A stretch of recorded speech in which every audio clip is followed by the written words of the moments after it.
That's great. Our meeting is being recorded now. Again, thanks for being here. Welcome to the May 14th Oregon Public Health Advisory Board meeting.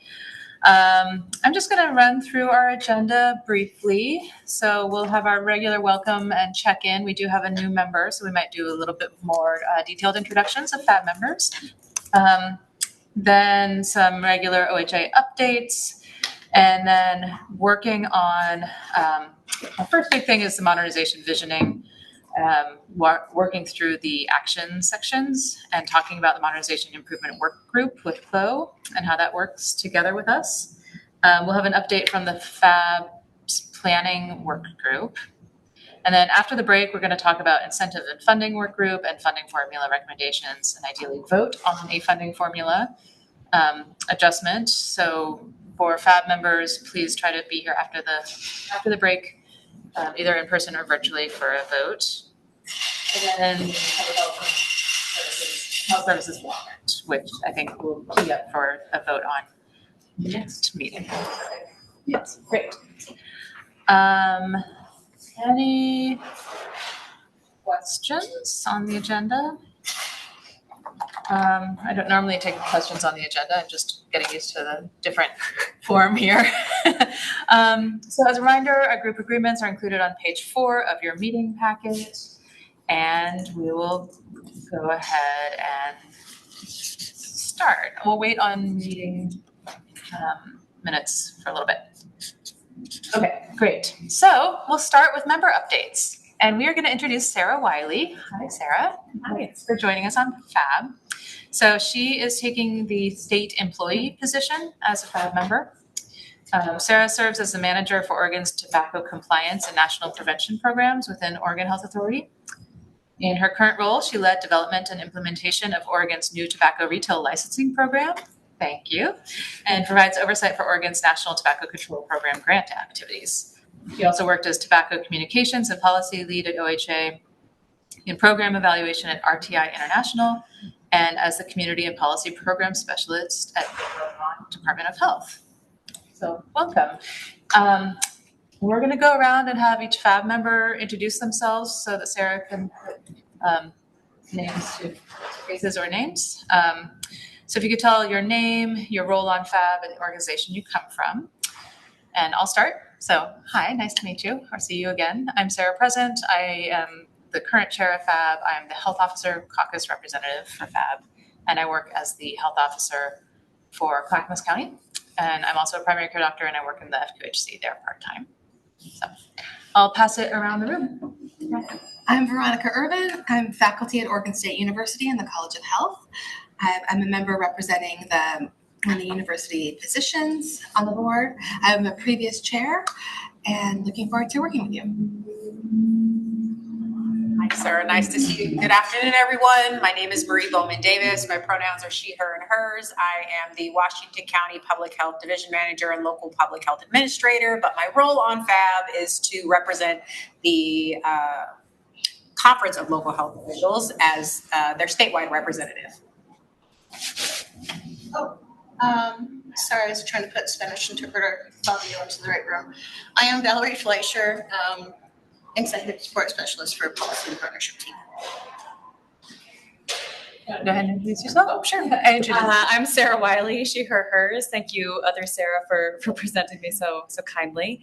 It is a real pleasure to be here. I'm really looking forward to getting to know all of you in this capacity. So thank you. Hi, Naomi Edlin Biggs, she, her pronouns. I'm the Public Health Division Director. I am a non-voting member, ex officio member of FAB. Hi, everyone. Stephen Fiala, he, him pronouns. I'm the Public Health Modernization Lead, sitting in the Public Health Division Director's Office, and staff FAB with many other folks. Pass it to Andre.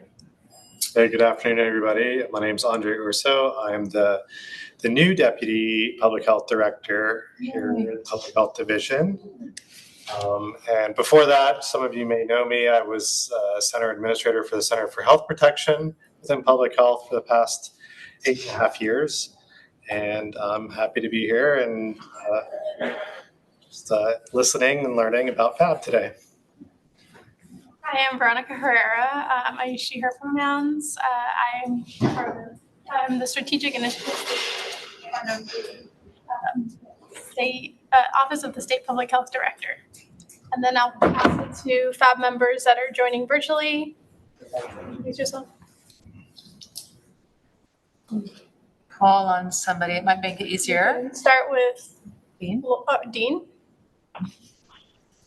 Good afternoon, everyone. Dean Seidlinger, he, him, his pronouns. I have the privilege of being our health officer and state epidemiologist. And like Naomi, I am ex officio to the board. And welcome, Sarah. Florence? Hi, everybody. Florence Portal. I am Public Health Division Director in Lincoln County. I serve as a rep for a small local public health authority on this board. Nice to have you on board, Sarah. And Delina? Hi, Sarah. Nice to meet you. My name is Delina Binyam. I use she, her pronouns, and I am the Reproductive Justice Manager for For All Families Oregon, representing the member at large for FAB. Apologies for not being there in person. I have been sick all week, and I don't want to spread any germs in that room, but welcome. Thank you, Delina. I hope you feel better soon. See, Miranda. Good afternoon, everyone. My name is Miranda Williams. My pronouns are she, hers. I work for the Confederated Tribes of Indians, and I'm the FAB tribal representative. Robin?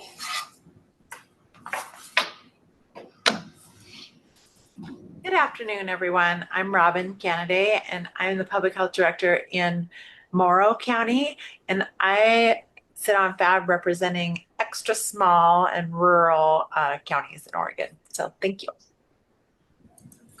Todd.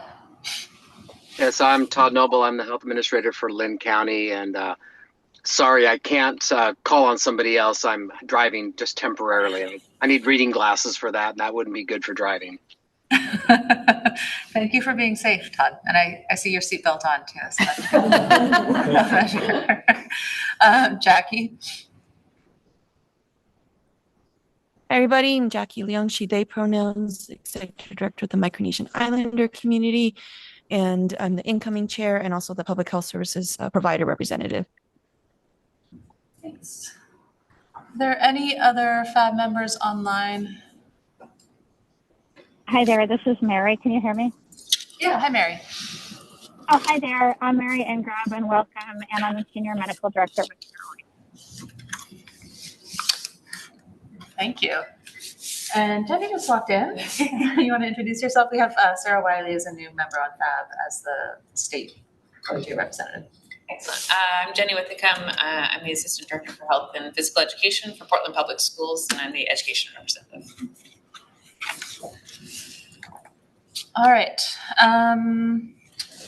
So any other updates I did on April 17th present to Oregon Health Policy Board's Metric and Scoring Committee. That presentation went well.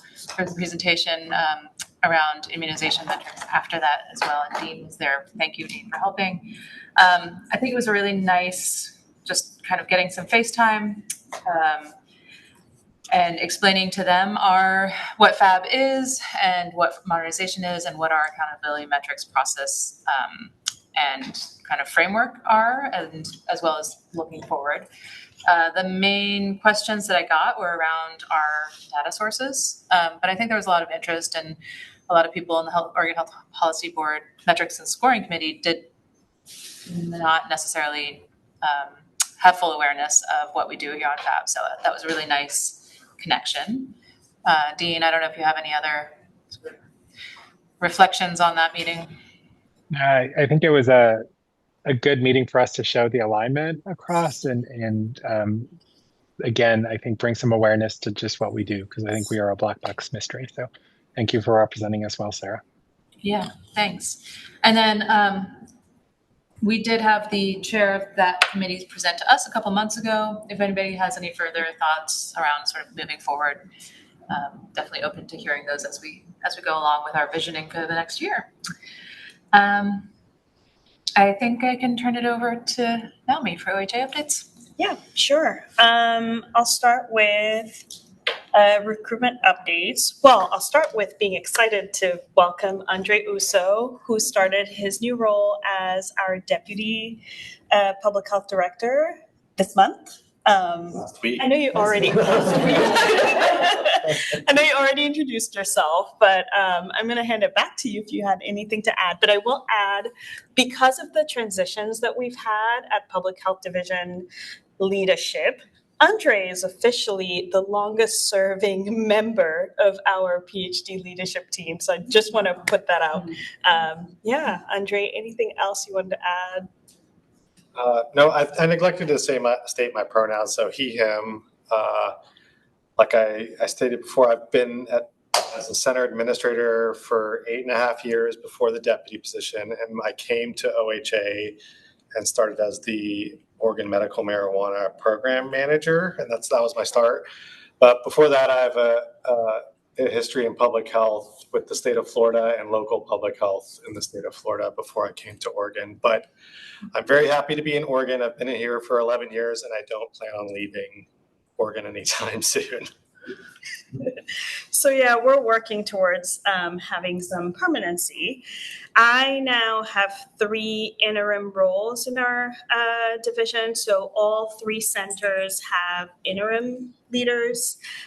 So the recruitments for the next 3 positions will start soon.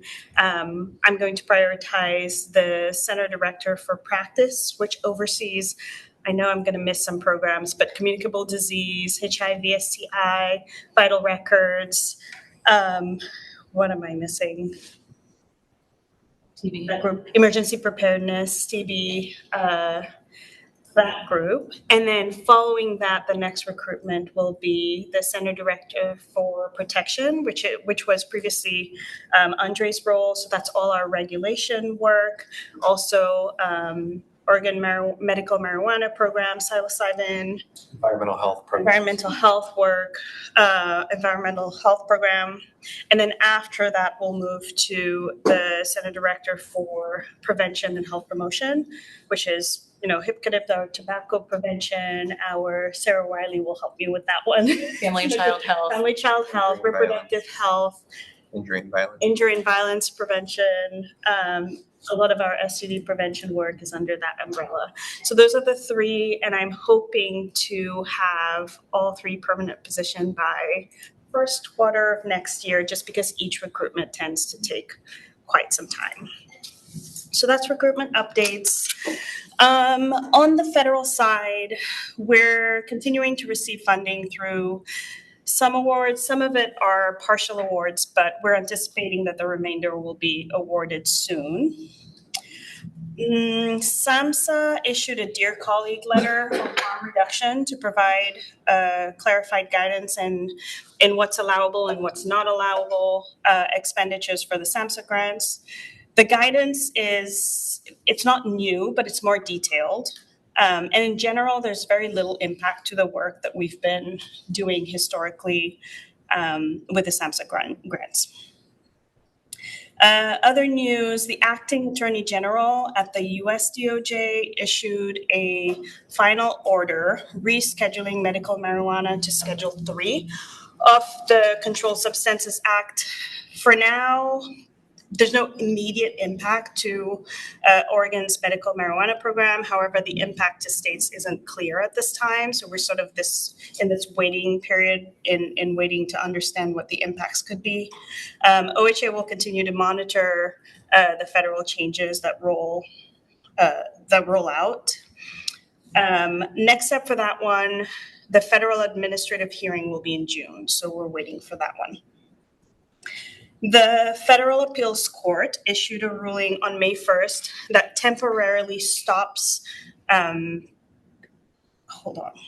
temporarily stops abortion providers' ability to prescribe abortion medication, the mifepristone specifically, and send it to patients following telemedicine appointments. So on Monday, May 4th, the Supreme Court, which we call SCOTUS right now, paused the court's ruling and restored access to mifepristone until today.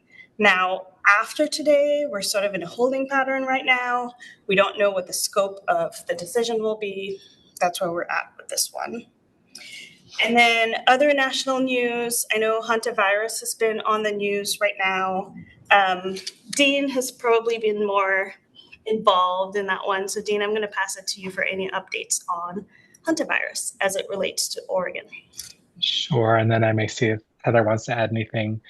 I will start by saying that the risk to the general public in Oregon and across the rest of the United States is extremely low. As you likely have heard, there's an outbreak of hantavirus, an Andes strain, which is found primarily in Argentina, Chile, and Uruguay, that occurred on a cruise. There have been 3 deaths and I believe 10 cases so far. Individuals remained on the ship until they docked in the Canary Islands in Spain this weekend, and then countries repatriated their individuals. Currently in the United States, I think total, there are 41 individuals who've had some exposure. 18 of them were evacuated from the cruise ship when it docked on the Canary Islands. 16 of them are currently in the National Quarantine Unit in Nebraska, with 2 of them at the biocontainment facility at Emory, because one individual there reported some symptoms, and so that person and their asymptomatic travel partner were there. The rest of the folks were folks who had been on the cruise earlier and gotten off at previous stops. I think that was 20. No, that was an additional 12. And then there are 17 folks with potential flight exposures from a sick passenger who got off the cruise and went to on 2 flights on their way to Johannesburg, but was removed before the long flight. The one resident from Oregon, the reason I can share a little more information is he's been talking with the media. So we'll take that as some permission to share, is a oncologist from Bend, who stepped up when the ship's doctor became ill and provided medical care over several days for patients or for passengers on the cruise ship. So some fairly high levels of exposure, is currently asymptomatic and is in the National Quarantine Unit in Nebraska. And we at OHA and Deschutes County have been in contact with him. People who are in Nebraska have been encouraged by our federal partners to stay and complete a 42-day monitoring period in Nebraska in the National Quarantine Unit at no cost to them. Costs are picked up by the federal government. This is a facility that was stood up in 2019 as a national resource. There's a biocontainment unit, meaning a highly specialized unit that can do isolation of individual patients and provide the highest level of care kind of connected there. If not, then our federal partners will work to fly them non-commercial or transport them via non-commercial means back to their homes, and they will complete their 42 days of monitoring at home. New guidance came out today recommending that they have no non-urgent travel outside the home, except for brief walks near their house, not in large crowds. That public health check-in on them twice a day, either in person or via video monitor. They're getting a little pushback on that, but primarily from folks who already have folks in their communities who are being monitored because they were operating under slightly different rules. But again, we've been working with Deschutes on a plan for monitoring should our passenger return, and have had initial just conversations about what it would take for transport to higher level medical care, should it be needed, should they decide to come home. I will say, despite what's in the news, there are, the same subject matter experts that would have been working on hantavirus 2 years ago are at the table. We are receiving regular communications, sometimes not as commonly as we'd like, but that's common in an early emergency. And our federal public health partners have been talking with their international colleagues at the WHO and in other countries the same way they would have, or at least it appears to be the same way they would have, 2 years ago. So that communication channel is there. And then we've been trying to be as communicative as we can with Heather and her team, as they would be the receiving folks. So I don't know if Heather, you want to make any comments about Dr. Kornfeld. And I will say he makes me proud to be, another reason proud to be an Oregonian. He really did step up and deserves some recognition. Thanks, Dean. Yes, I would say Dr. Kornfeld is a beloved oncologist in our community. He started really the oncology here in Bend many, many years ago. So really a hero in our mind.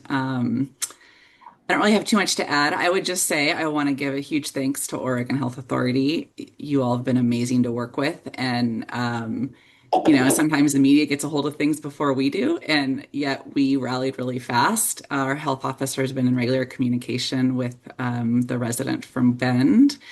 And, we are prepared if needed to do that active monitoring. This is what public health does. We did it during Ebola.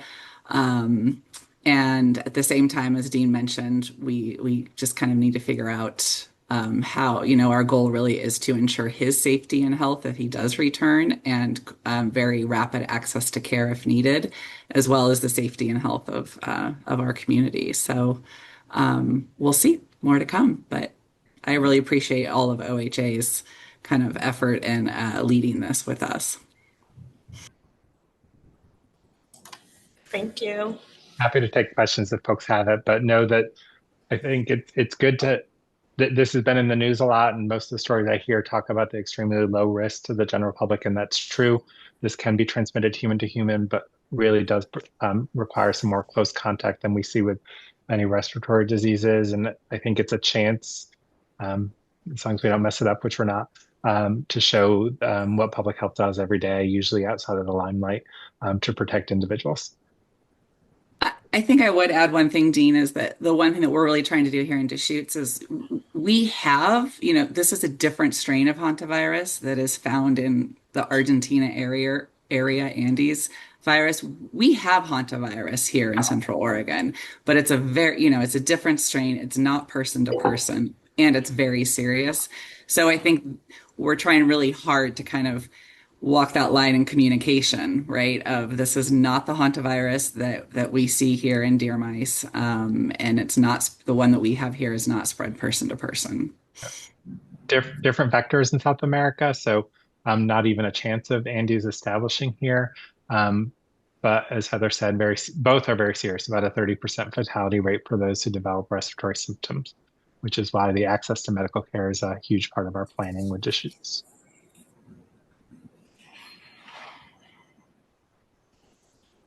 Other than that, measles is still here, occasional detections in wastewater, and we are, see some sporadic cases.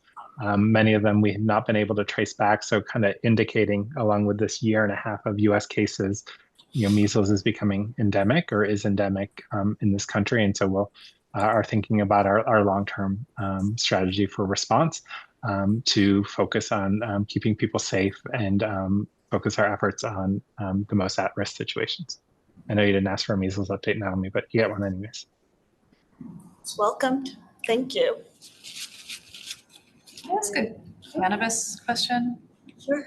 I hear that we're not changing anything now, but do we have any other substances scheduled 2 through 4 that's not prescription? And how is that? It seems like actually having it as a Schedule 3 would require a prescription for cannabis, which upends our whole regulatory program. I'm I'm thinking about the sorry for those of you on the call, Andre Uso. I think what the executive order said is that medical marijuana registrants would have to register with DEA. Yeah, I feel like there was some stipulation, and like if they were to access that cannabis at retail, they would have to have a card, a state issued card that had their information, address, phone number on it. There are no states that currently provide all that information on a medical marijuana card. So yeah, a lot of unanswered questions just from what we know from the executive order right now. Yeah, and I would say these are like assumptions based on how we're understanding it, but really there's not enough clarity to answer for sure what these actually, to be honest. We're really in a waiting time to understand it. No ETA on more information. There's a hearing in June, but Yeah, that's the rescheduling hearing that the EA will hold. So I don't know how much more information, useful information we're going to get from that hearing. Interesting. Thank you. Any other questions on that? All right. Steve and Veronica, do you guys have other OHA updates? I don't have any. I'll provide a quick rural health transformation plan update. This is all included in some newsletters that we sent a couple weeks ago, but OHA has identified the first set of projects to receive RHTP funds. This includes 12 projects offering training for healthcare professionals, mental health and substance use prevention at schools, support for people managing chronic diseases like diabetes and heart disease, and much more. These projects are expected to receive up to $6.5 million this year. This would be through the funding pool called the Immediate Impact Awards. The 9 federally recognized tribes of Oregon are also expected to receive a total of $21.7 million this year through the program's Tribal Initiative, which aims to improve tribal healthcare access and health outcomes in rural and remote tribal communities based on each individual tribe's identified needs. The next piece is the funding for rural hospitals and rural health clinics. All eligible RHCs will be offered a standardized funding amount. Rural hospitals will be offered funding through a tiered approach designed to reflect differences in size and capacity. And then the next funding stream is called the Catalyst Awards. This is the competitive opportunity. The deadline is May 26. OHA is expecting awards up to about 80 projects statewide. Eligible organizations can propose their innovative projects for competitive funding pool. OHA expects to grant about a total of $80 million per year for up to 2 years pending federal approval. If you have any questions, all questions and answers are being posted publicly in the Oregon Buy, so you can look on the website, the Rural Health Transformation Program OHA website for more information. And then my last update is, in addition to all of this, part of the immediate impact, the 33 local public health authorities of Oregon are receiving a total of $10 million expected this year. So we are working through that. Any questions about rural health transformation plan?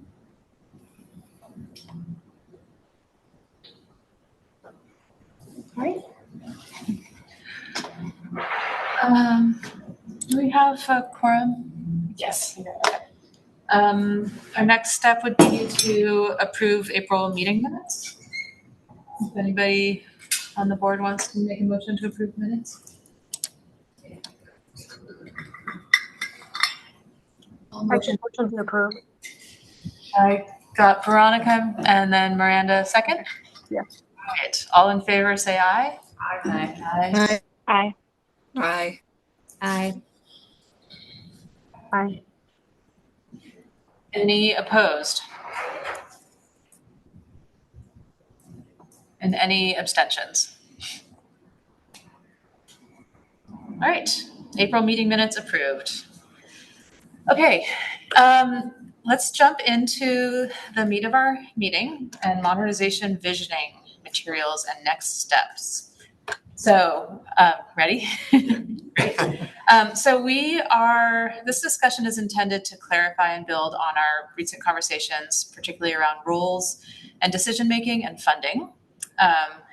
It responds directly to themes raised at November retreat about unclear roles and decision-making processes.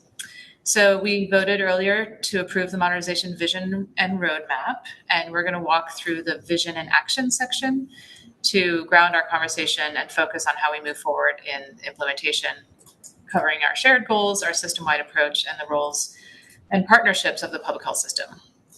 We're going to focus on the processes and implementation steps and improvement pieces. And then the FAB planning work group is our next topic. And there we'll be able to focus more on shared roles between work groups and how FAB works and how FAB engages in this process. I think I'll pass it to you. Yeah, sounds good. Thank you.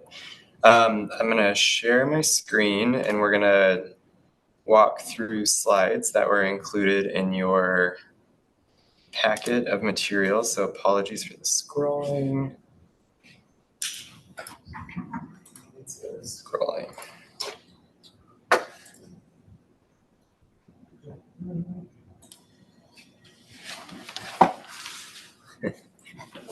More scrolling. Okay, here we go. So as Sarah said, we thought it would be nice for FAB to just take a moment to actually have an opportunity to walk through some of the sections of the vision and roadmap. We spent some time in our last couple of meetings working on the FAB statement, talking about some shared learning that we might do in the future around anti-racist and decolonizing practices. But we really didn't have a chance to look at some of the final content that we thought could contribute to upcoming discussions around role clarity, and also just kind of building out a work plan for FAB in the biennium. And so, as Sarah said, we're going to walk through the document, and in particular, the vision and practice section, which includes statements that are meant to almost operationalize the new shared vision around what that looks like in our day-to-day practice, and some of the items we might strive for in implementing the vision. And then in particular, this might be supportive of upcoming role clarity conversations that were prioritized by FAB. We did do some work to try to kind of delineate implementation from support roles around modernization. And so just taking some time together to look through what came up in our visioning workshops around roles and kind of role clarity, just as food for thought. And so the slide, I think, says that. We recently finalized the vision and roadmap with you all. There is an OHA Conference of Local Health Officials work group underway to revisit some of the modernization framework, language, and manual. That was a portion of the kind of improvement opportunities that were identified in workshops and included at the end of the roadmap.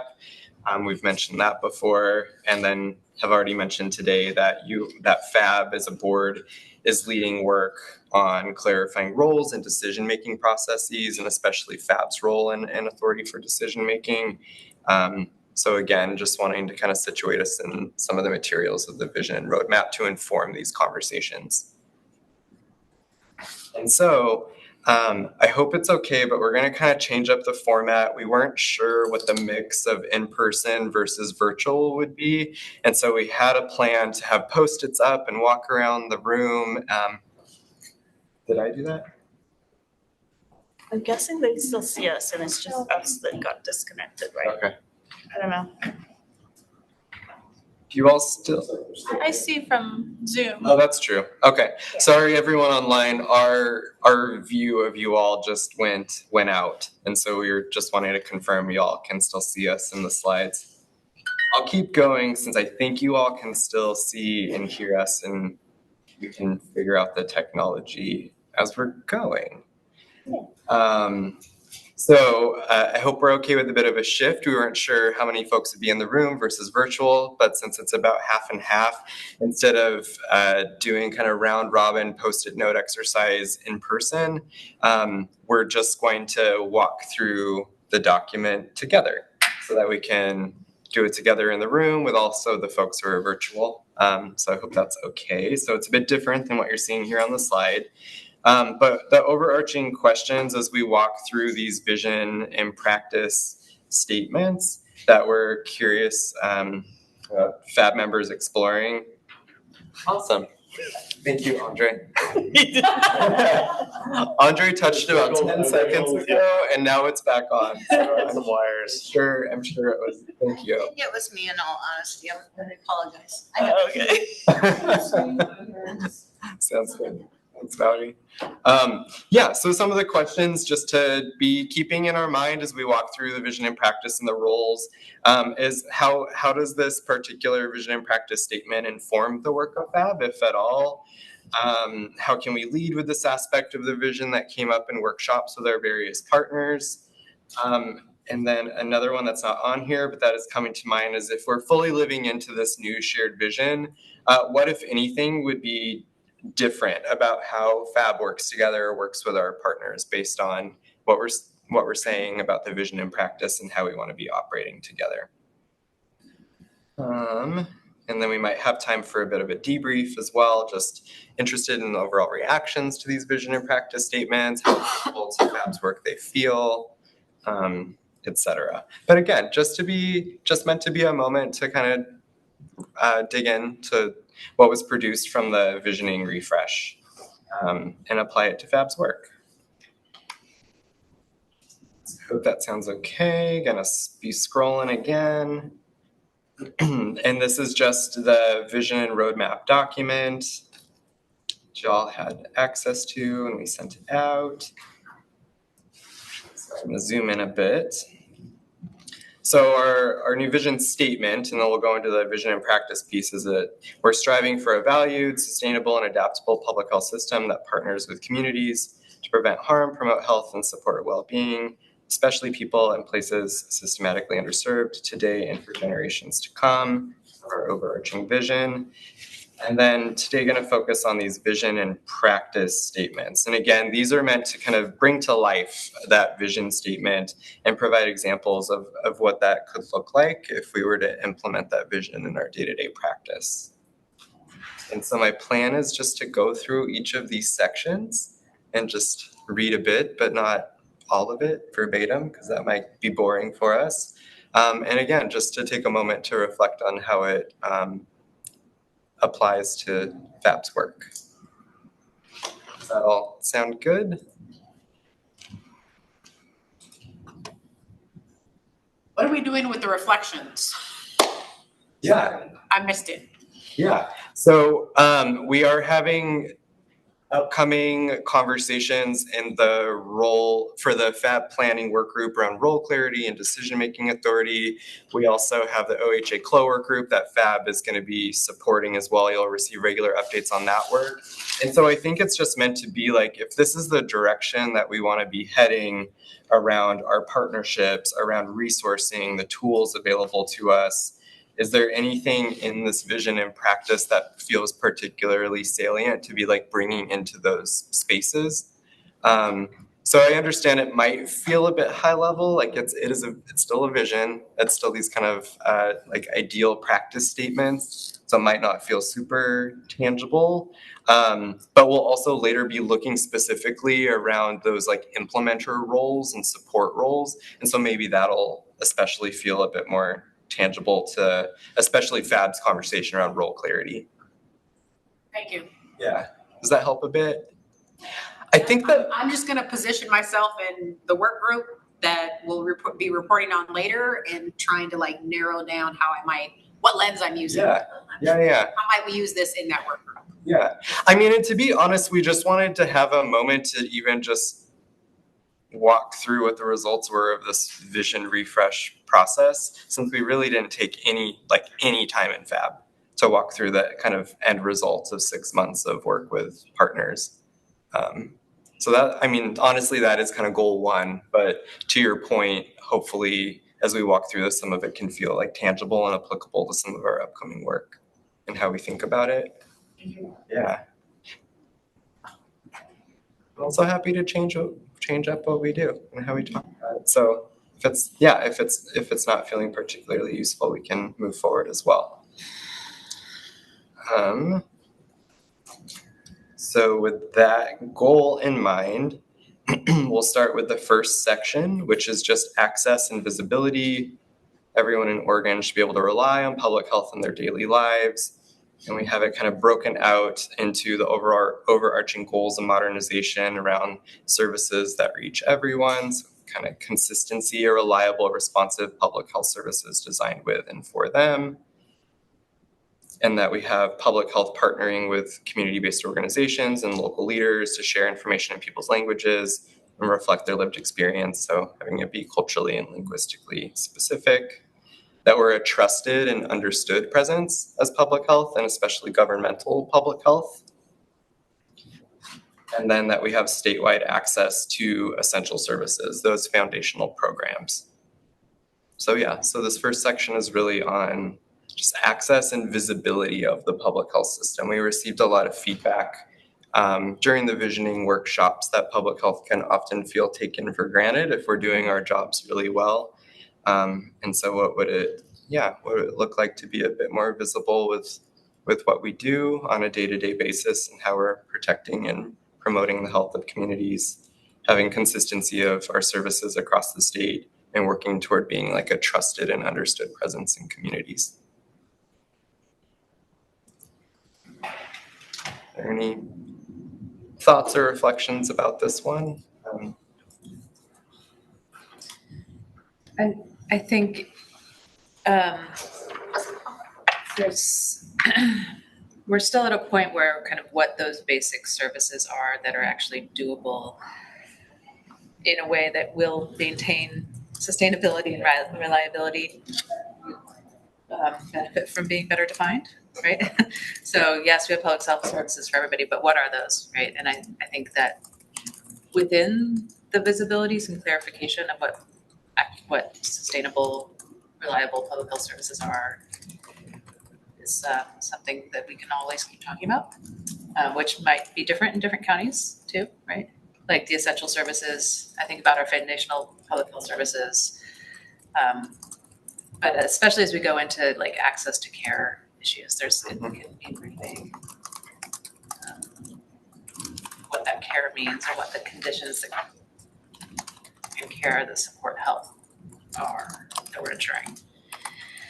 Because it's a tough time to overpromise, right? When we are not sustainable in a lot of our basic services. I really appreciate that reflection, and kind of to your point, Marie, about like connecting this to these two kind of prongs of work that we're beginning. I think this is a really great point and can be brought to at least to the OHA CLO work group that is going to be revisiting our framework, our manual, and I think that will naturally be a conversation in that framework piece of what is foundational versus kind of community specific or above the line. It's already been identified as a need to better clarify that after 10 years of implementing, and especially recent experiences with the pandemic and the roles that public health assumed during that time. I think just point well taken. I wanted to add something for the bullet point number 2, a trusted and understood presence. And I kind of like how it has both. There's the visibility piece, but also understanding where public health really gets more attention during emergencies.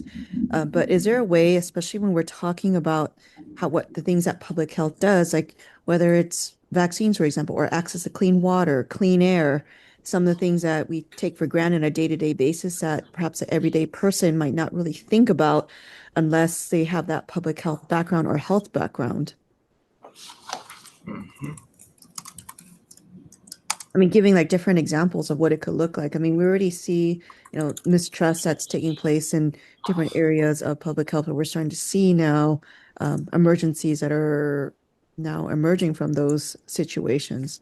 So how do we rebuild that trust and continue communicating with community, including those who do not trust public health and those who do?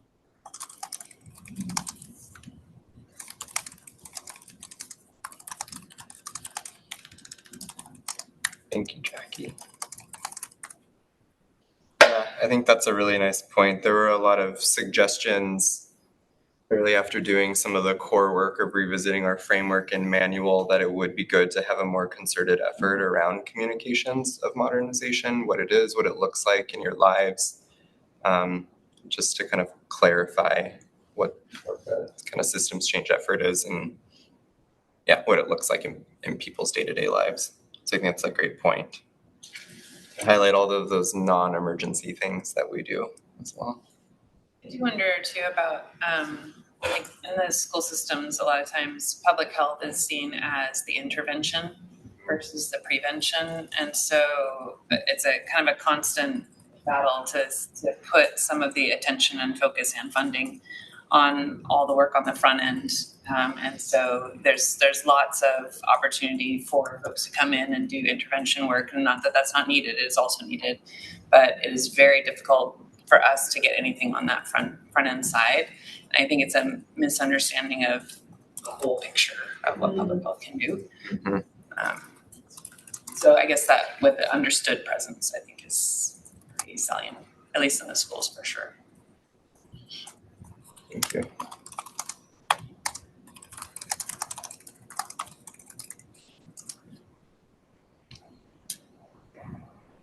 Thank you. Any other reflections on this section?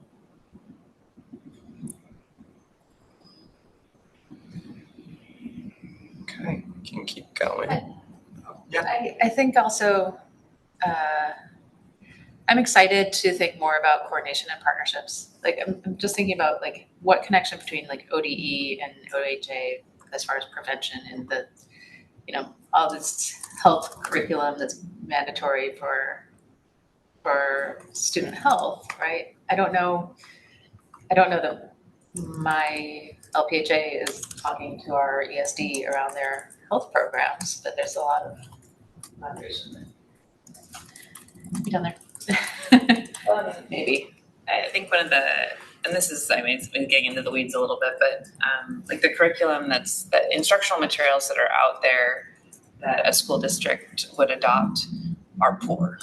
They're so poor in health education because they're so behind. So for example, in PPS, we didn't adopt a specific health curriculum like a McGraw-Hill or a Houghton Mifflin textbook because it's so old. Like it's supposed to, we're supposed to do adoptions every 7 years. And so it's already starting old, and then it is old for the whole 7 years that we use it.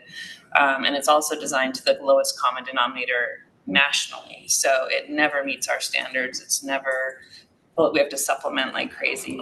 So we adopt a lot of materials in PPS piecemeal from organizations that work specifically in specific areas of public health because they're more on top of AI generated revenge porn, which is not going to find its way into McGraw-Hill anytime soon. And yet I have to deal with it. So, you know, like those are the, but it's true, like that partnership could, I think, strengthen what materials we have access to beyond just kind of the way departments of ed think about curriculum. We have really good partnership with ODE and their communicable disease response stuff. Like I know our health officers look over that and provide feedback to changes frequently. So that's just an example of a cool partnership that all sorts of organizations could be.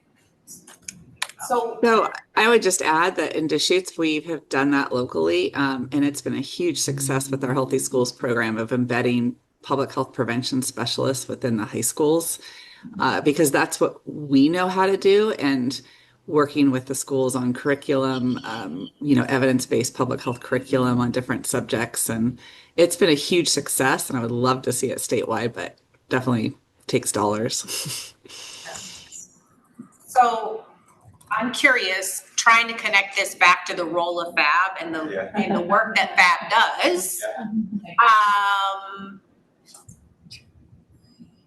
Because I'll share with the group, I'm sitting in the planning work group, and so I'm thinking about kind of the activities or outcomes that we might be working together towards. And so if I'm trying to put that into an activity that this group might do, is it connected to our Oregon Health Policy Board and then trying to bridge to ODE. Like, I don't understand our state system well enough to even know how to navigate what an action item would be for FAB, to even try and have a connection or a conversation if the door already is open, if that's not our role. So I think that's a curiosity. It's like,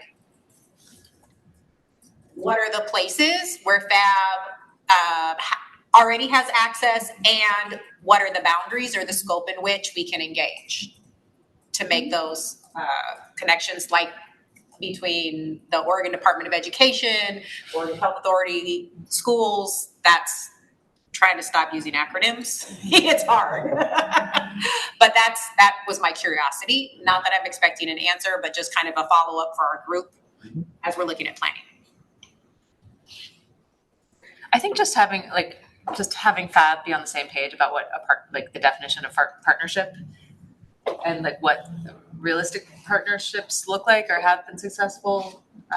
If we're making assumptions around like the health systems can do this through coordination and partnership, it's such a broad word. I think I try to get down to examples that we can get to action items, make sure that we're all on the same page of what it means. Maybe that, but we might be. Yeah, Florence. Yes, thanks. Marie's comment made me think about something. So if I frame that question you rose into the role of FAB, which is mostly to make recommendations, right, to OHA and possibly the systems at play. In that particular example that you took, one of the recommendations could be for us to get to understand better, like the relationship and partnership at the statewide level systems when it comes to health education curriculum development. Like, for example, yesterday I got an email. What was it? No, we got through the Parent View app of one of my staff, we learned that a program that apparently is coming from ODE is recruiting at the local high school to create a teen advisory board around sexual health education. Great idea, right? Like, awesome idea. The thing is, we didn't know anything about it, which is, in my opinion, kind of like a missed opportunity. And then I reached out to OHA asking, hey, do you even know anything about this? Are we the ones contributing to the content? Because we are, I believe, content experts when it comes to sex ed, right? And how to prevent sexual transmitted infections and things like that. So I think there is an opportunity for us to really think about not necessarily, I feel like it's a fine line, our kind of like recommendation advisory role. I think we can plan around what it is that we want to recommend or advise on. At least this is how I think about that.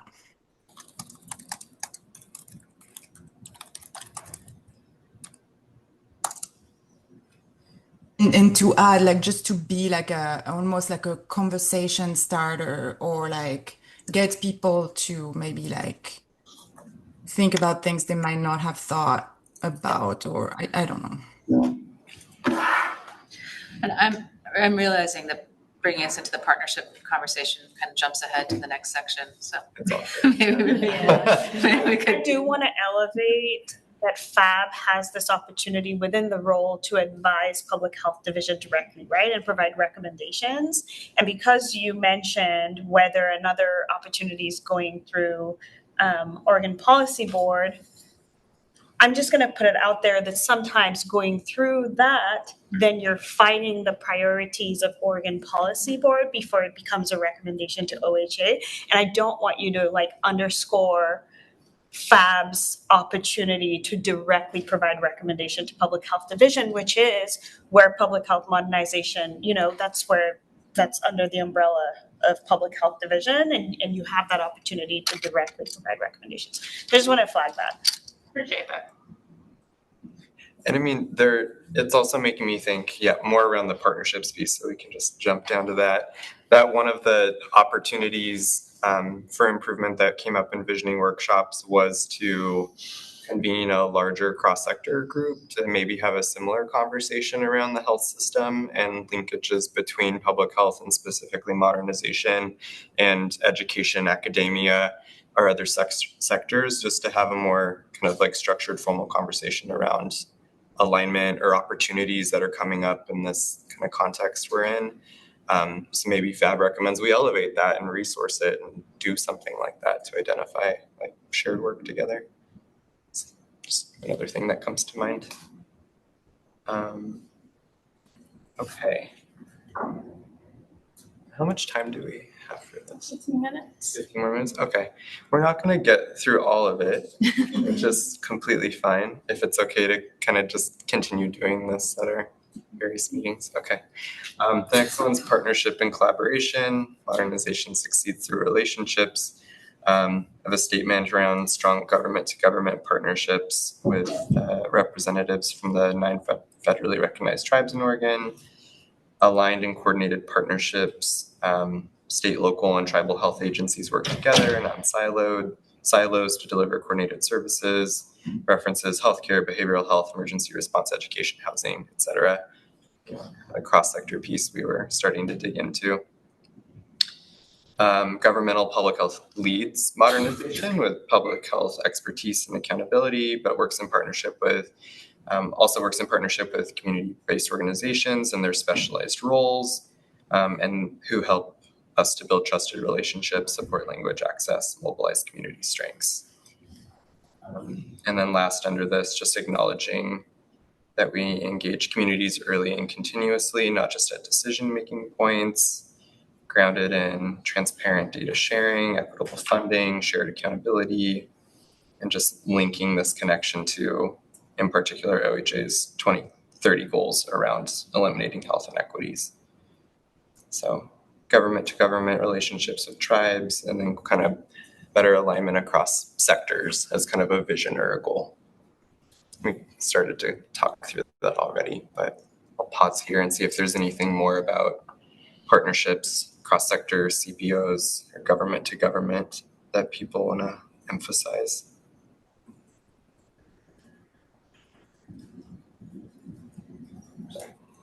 Let's check in chat real quick too. Yeah, we can't see the chat. Is there anything? Oh. So we have Robbie's visiting from another OHA board, which is wonderful. Oh, and then another person that's visiting and just acknowledging, appreciating the conversation. I'm going to lean in with some curiosity and be bravely vulnerable with my naivety. So the 9 federally recognized tribes, is there a point of connection that FAB can learn about their priorities? I'm imagining they may have something equivalent to our community health improvement plans. We have local government or the state health improvement plan, or they have other mechanisms by which they identify and communicate their priorities. And so I'm wondering if maybe that's something that could help us as a FAB to be able to look at how we're setting our priorities and looking for those Venn diagrams, mutually beneficial kind of touch points to strengthen government-to-government partnerships. Sorry, my document is frozen. It happens. I'm not sure anything you just said. I can rephrase and summarize, but here we go. And I now have 5 comment boxes popping up all at the time, so space to write now. I think that's a really great question.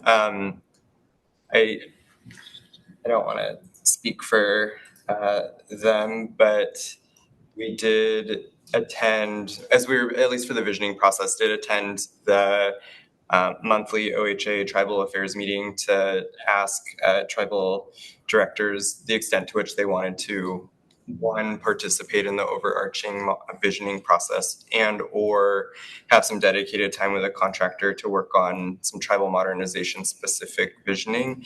And they decided that they had done kind of a lot of assessment work already and have tribal modernization plans in place. And I think there was also a evaluation that was recently completed as well. And so maybe we could connect back with them and see what they would be interested in sharing out with FAB at large. And Miranda, I'm also obviously interested in your thoughts on this question around how FAB could learn from the work of folks pursuing tribal modernization too. So I was listening, and I know, I'm a tribal health director, and I can't speak for all the tribes. Specifically, I can just kind of speak from my own perspective. But I do know that I have staff who are involved in the tribal modernization work, public health modernization work.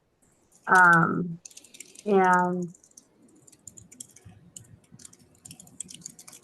I'm more than happy to kind of share and bring that back, like our experience with how we are aligning, with the other tribes around public health modernization and using that, in regards to the work we're doing here. And so I can do that if that is helpful. Yeah, I'm seeing some heads nodding. I think that would be much appreciated. That sounds wonderful.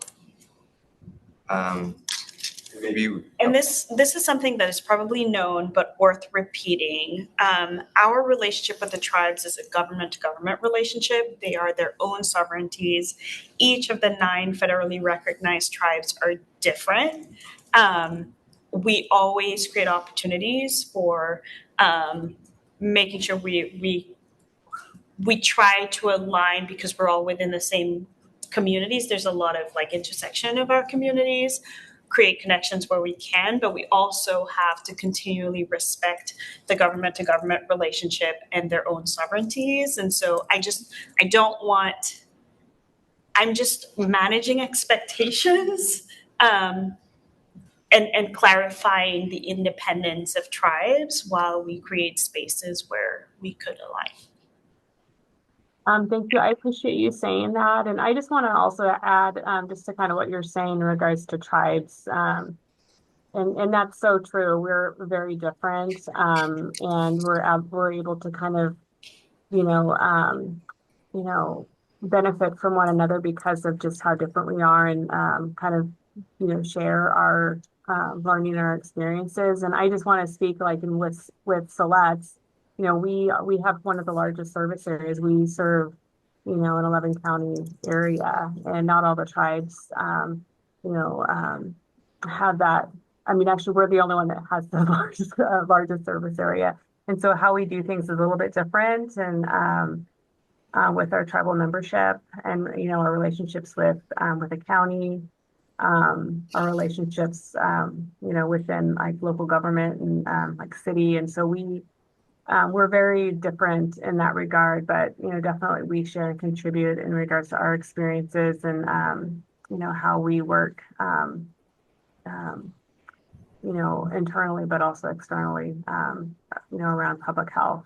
And so I appreciate that. And thank you for saying that. And Miranda, do you think it's worth following up to see if there is some kind of summative findings from the recent evaluation that could be shared back with FAB as well? Sure. Yes. Okay. Awesome. Thank you. Yeah, we'll explore that, Maureen. see what we can bring back. Thank you. I think looking what I guess could be called document review, looking at what's already been shared was the lens in which I was indirectly approaching this. Like I wasn't asking for more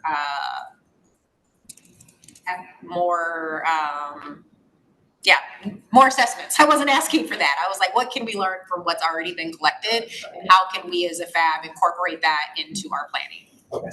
Thanks for clarifying that. Yeah, thank you. Okay. Let's see if I'm still frozen. There we go. Okay.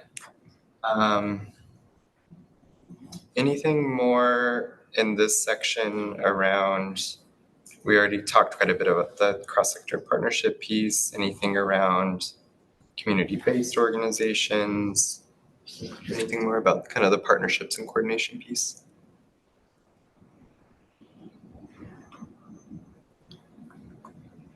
I think one thing I can add just in response to Heather's comment in the conversation about education as well is that there are a lot of connections at the local level that we may not have here. And part of that is also where the locus of control lives. I think education is actually a great example because it is so locally determined and there is so much local control. We have staff who work on the statewide level here with the Department of Education, but there's only so much we can do as the state just because of the way the different roles are defined. And so I clearly have a tremendous amount to learn in terms of the role of FAB and what the recommendations are across the public health division or across to OHA. But I think part of the critical piece for me thinking about the aligned and coordinated partnerships is what is the role of us at the state level? Like what are the levers that we have at the public health division? And then what are the levers that exist locally that we simply do not, we don't have them. So that we're not duplicating or trying to do things that are just spinning our wheels in each area.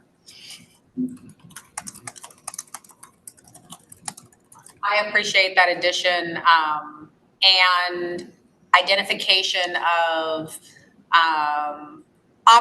opportunities at the state level and the timing of those opportunities to engage in conversations. Because to your point, outside of my work roles, I sit on a community curriculum advisory committee for my local school district. And I'm very clear that at the state level, there's a preset number of curricula that you can choose from.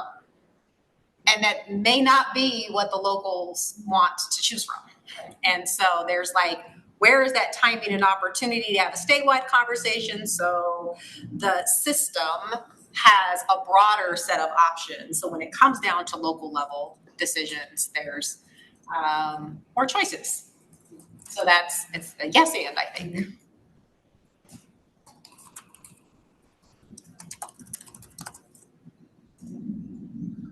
Thank you both. Love the additional experiences that joins the conversation. Yeah, it's like, wait, we're people outside of work. What? So good. The next kind of broad area was around our infrastructure and opportunity to innovate, focused on modernization being an opportunity to invest in the tools and systems we need. Had language around better tools and technology, systems that connect, primarily focused on kind of our data systems. To improve coordination. I don't know if anyone has thoughts around this specifically. Kind of tools, technology, infrastructure. I do. It makes me think a lot about just general conversations we should have around public-private partnerships and technology. The Health Officer Caucus had this great presentation about like an AI-driven sort of syndromic surveillance system, things that are really promising, but it's like investing in private companies that have these tools. I met a company that had this amazing response to chlamydia because so many of us aren't able to respond to chlamydia and people don't get anything. But what if there was an automated text from your public health department that's investing in a private company? And I think our public-private partnership conversation has always been fraught, but I think that plays into this goal. Can I ask a question? Is that more of like only want to work with nonprofits? Is that lack of trust of sending the data to a private? Like, what might be some of the points of contention between the public-private partnerships? Well, primarily the private companies are looking for profit. Yeah. And profiting off of public health and taxpayer money is not. And Marie, I can say it better. Well, hi, Marie again. Sorry. I would say we need to look at the type of data that are being collected and like, for example, reportable diseases and protections around those and the systems in which we use to collect those data. That's data use sharing agreements within our state is already very limited and protected. So to let a third party have access to that, I think would take a number of layers of conversation and yeah, I mean, just to even access our vaccine database, the amount of agreements, user agreements you have to sign just to do your job. Yeah, it was a lot during COVID, let me just say. And to create our own tri-county, our regional data use agreement took years. But yeah, administrative data, different types of data. It's not like voluntary. There are a lot of HIPAA protections. I think Delina. Sorry, I interjected with this, but it's important. Delina. Yeah, thank you. Yeah, I think there is a lot of overall feelings and sensitivity when it comes to data sharing in general. Like, yes, there needs to be accessible data for those within the infrastructure, especially so that, like nonprofit agencies, everyone within the state can do their job and have access to that data that helps them do their job.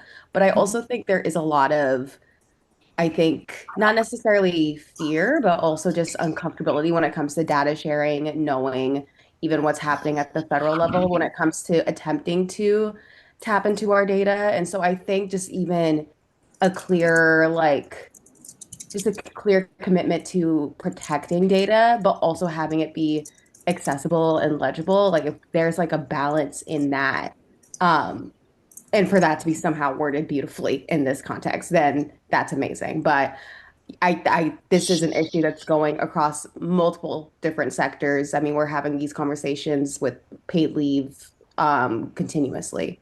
And so, yeah, finding ways to have those conversations and also establish trust so that people know that their data isn't going to be ended up like on the wrong hands or be identifiable to them individually.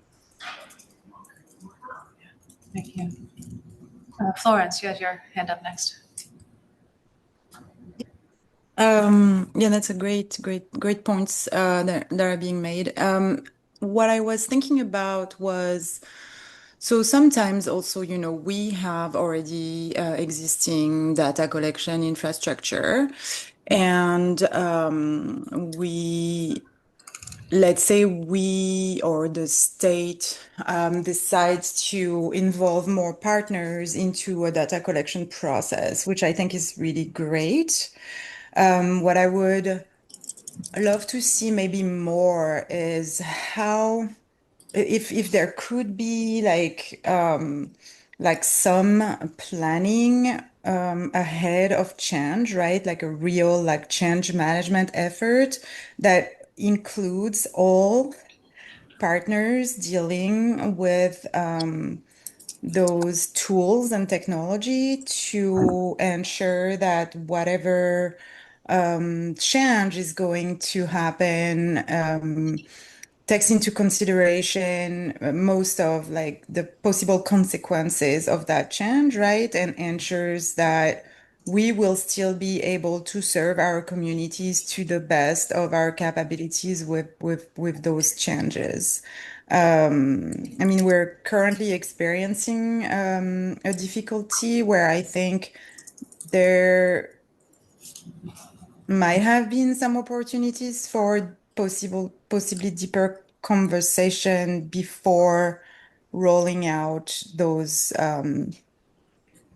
adaptation of a system, which I'm absolutely into. I love change management. I think change is all around us. You know, I think adapting to our environment is super important. It's just like what I'm discussing is a more robust planning approach. Would also lead, I think, to better tools and better systems.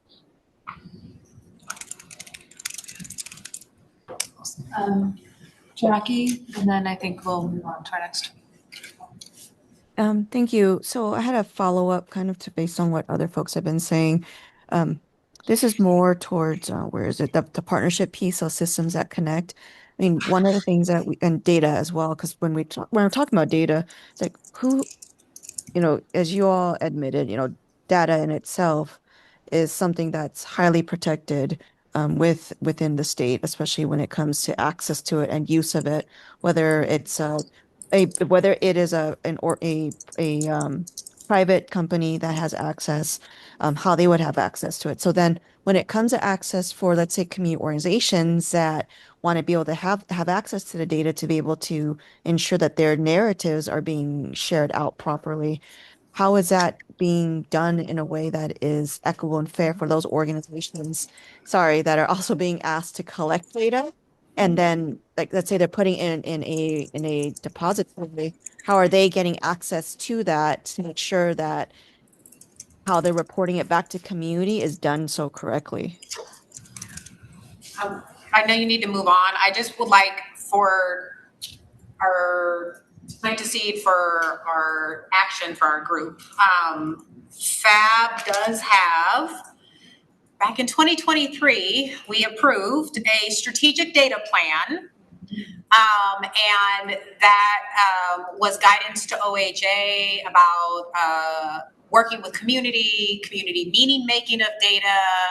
And I think that could be something that FAB could ask OHA. I think that's Dean leading the EPI Council to come back and give us a presentation and an update with our new composition of our board and our new vision to see if there's anything we might recommend as minor modifications or updates. Oh, yay, Dean has his hand raised.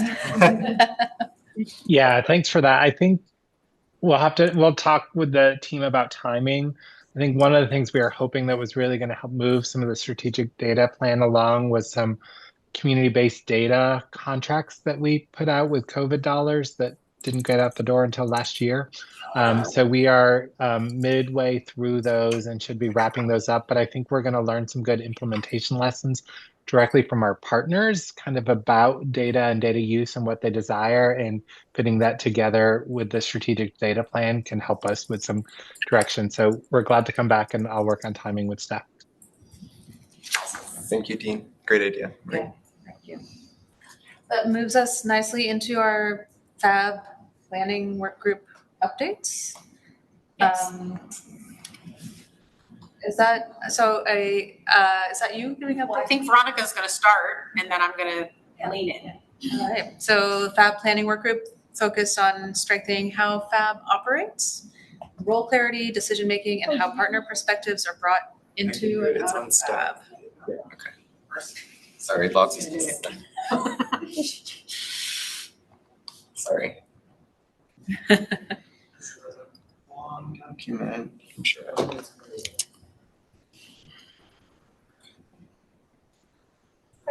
Yeah, right there. So this slide is just covering, we wanted to remind the purpose of this work group. So this work group started after the retreat we had last November. We reviewed some of our goals, and from that we wanted to have this work group to ensure that we are creating a space for members to actively shape the direction of this work. We have some priorities that came from that retreat. Can you go down to the next slide? And these are the priorities. So we have the first priority, clarifying FAB's role, influence, and decision-making venues. We have the second priority to strengthen partner engagement and system alignment. And we have the third priority to support understanding of modernization, funding, and accountability. And so the work group is currently focused on that first bullet point of clarifying FAB's role, influence, and decision-making venues, and that aligns with an implementation opportunity from this modernization, visioning, and roadmap materials. And so some of the tools and discussions we've been having is developing some shared language on the working scope of public health and the scope of FAB, role and influence documents, so understanding the different roles of partnerships and where decisions are being made and how input is taken. And then this third piece, the rest of the bullet points fall into this FAB's guiding principles and other documents. How is FAB guided, and what are some best practices that FAB can compile and use? So next slide, please. And so on this slide, we are going over some of the tools that currently are in development, and this is what we chatted about at the last work group meeting. So the first one is the roles table, and this is a table that has all partners, different governing bodies, different consulting bodies, and what they do, what their work is in statute, where decisions are being made, and then where input and authority sit. And so the purpose of this tool is to clarify any confusion across OHA, FAB, local public health, and different partners, including OHPB, the legislature, other governing or consulting bodies.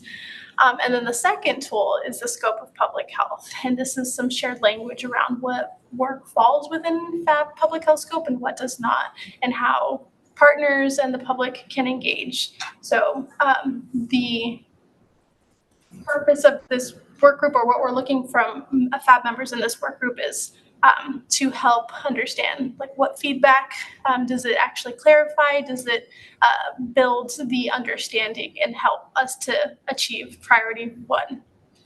The next slide is what our work group members have to ask Bigger FAB, which is the guiding principles framework, and trying to understand how to start on this piece, whether we need to make some updates to existing documents, what maybe trainings or facilitated discussions might be of interest to FAB members. So I'll pass it to Marie, and I know that there's other FAB members here, but or work group members, but if you want to add. Yes, I'm wondering, can you go back a slide, please? There we go. Great. Let me see. Tools and development. Wonderful. So first and foremost, this is called the FAB Planning Work Group. It has only met a couple of times. We're still recruiting members, and we're happy to change the meeting date and time. We don't have a schedule for additional meetings yet, because we're waiting for you to be so excited to get engaged in building this roles table and helping us define the scope. We're waiting for you. We're waiting for you.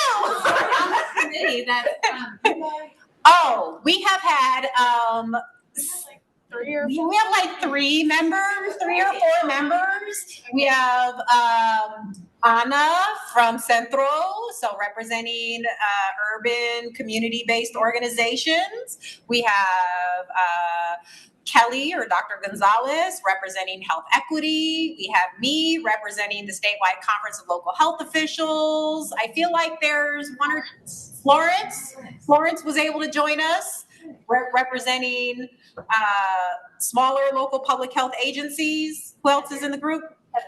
Oh, and Heather from Deschutes, yay, representing large counties. And not all of us have been in one room at the same time. So we really are trying to have Increased and consistent membership participation, because as you can see, we need help. We can create tables, but 3 people that is not enough. 3 to 5 people that, yep. So please, if you love tables, join us. And I'll give you an example of a really cool conversation we just had. We said, oh yeah, OHA is the decision maker. Well, what does that mean? OHA Dr. Hoppy, OHA Dr. Biggs, OHA Liz Hunt. Like what part of OHA are we talking about? OHA Big, OHA Division, OHA LPHA and tribes. Like we had to disaggregate, what does OHA mean? And, or is it the tribes, right? You had a different, like, so there are so many. So that's the kind of like, well, I don't know how it works. And then we say, we don't either. And then we build it into the table. So please join us with your ideas and your curiosities. All right. So if you can go back up to the first slide, here we are on dot point number 1. So the roles that influence decision-making. And when we were talking about shared language, right? And some of the learnings on decolonizing and anti-racist principles, we identified that we have FAB members and OHA staff that were here when there were opportunities for anti-racist and decolonizing training, and there are some that these are new terms. So we wanted to come to you today, and I'm going to get to the ask. We wanted to, as a work group, we're coming back to get feedback so we can go back to work, but I know you're going to join us. What we want to know is how we are proposing we spend some time getting some shared alignment on definitions and skill sets, but how do we do that, right? So we came up with 3 options, as Veronica alluded to. They're not on the slide, so I apologize. I'll say them verbally. Structured learning, umbrella, e.g. could include trainings, workshops, facilitated conversations with the goal of trying to build some shared understanding. That's an option. So shared learning, right? Option 2, kind of what we talked about earlier, more like document review. Let's do some independent asynchronous learning where we look at materials and we read them for ourselves, and they serve as prompts for discussions. Like maybe before we make a vote on updating the health equity document for FAB. So health equity policy and procedure document specifically, it's on the website. All right. So asynchronous, we just kind of do document review. And the third option, which I conflated with number 1, this is more facilitated conversations where we actually bring in an outside facilitator. Local public health and OHA had Felice as a facilitator a year or so ago, a couple times, having some great facilitated conversations. So that is an example of a model that FAB could also explore. So 3 options that, and we're open to others, kind of structured learning, like workshops and trainings, document review, asynchronous learning, and then kind of prompts for discussion, and then like a facilitated discussion. We intentionally bring someone in to help guide us through discussions. Please, lean in. Marie, thanks. I'm not sure I understand. So those 3 options would lead us, what's the goal of those options? I'm not sure I got we are coming that. back to dot point number 1. I love that you asked this question, Florence. Yes, as a group member, we want to be clear, and thank you for giving me an opportunity to do that. We are trying to develop a shared language. All these dot points of these priorities that FAB gave our work group. It's what kind of activity or learning can we do to help achieve these priorities? And it's kind of a mix of that list under dot point 1. Thank you for highlighting, because my hands don't help. Hi, I really, just based off of previous experience in different spaces, I really feel like the third option, facilitated conversations, has produced the best results when it comes to creating that shared understanding. Um, I just feel like the only one I might feel iffy on is the just like asynchronous part, just because, like you said, we're all at different levels of understanding and might have different levels of interpreting different issue items. So I think it's important that we're all able to have a shared conversation with someone helping us have those conversations so that we can come to alignment. Thank you. Lawrence, is your hand back up? Yes, it is. So, yes. Um, so a few ideas. One, I think having an onboarding for new members is like crucial, right?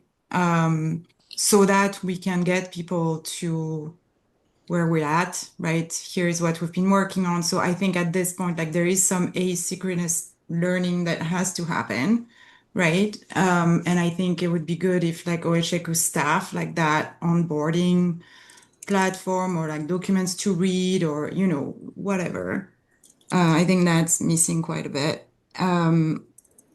I don't disagree with the facilitated conversation, but I would like to add that in order for us to have, in my opinion, a conversation that is actually fruitful and we will have to bring ourselves to a baseline in knowledge to make sure that when we have that conversation, you know, we're kind of all speaking from a similar kind of like starting point in understanding, if that makes sense. So I think yes to conversation with a necessary like having to read and be ready for that conversation in my mind. Thank you. Other feedback for our group? What I'm going to do is, if you don't show up to the meeting, I'll do my best to represent you and your ideas. But I really hope you join us and you can help continue this conversation. But what we're going to do is take this feedback and then we're going to draft a proposal and then come back to you so that you can help make a decision on what the next steps are. Thank you for giving us feedback. Are there any other comments before we move on to the next agenda item? Because I know we're behind. About 5 minutes behind. Okay. Any other comments? Thank you, Marie. I really appreciate your enthusiasm. And how do they sign up? Do they contact Veronica? Oh yeah, you can email me. We're waiting. We are waiting. I'm going to hear the alerts on Veronica's computer. Ding, ding, ding. Everyone's signing up right now. We need to schedule the next meeting. Veronica can send a doodle poll so we can all be there. Not on a Monday morning. Or afternoon. Or afternoon. Not on Monday. Our next agenda item is a break. I think we can go ahead and take a 10-minute break and be back at 4:45. Yeah. I don't know if there's a way of leaving the screen on to have side conversations. I don't think there is really. So yeah. Anyways, take a 10-minute break. We'll be back at 4:45. Thanks. It's helpful to mute instead of having murmur go off. Yeah.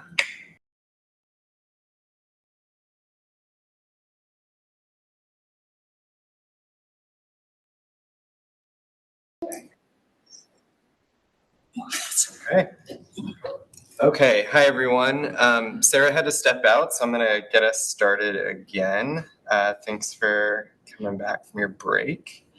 I'm going to share my slides, and we're going to transition to the next item, which is the recommendations from our incentives and funding subcommittee around the funding formula that we use to allocate the modernization general investment dollars to local public health authorities. Sorry, one sec. Here we go. Share my screen. And I'll be walking through the document that's in your materials packet.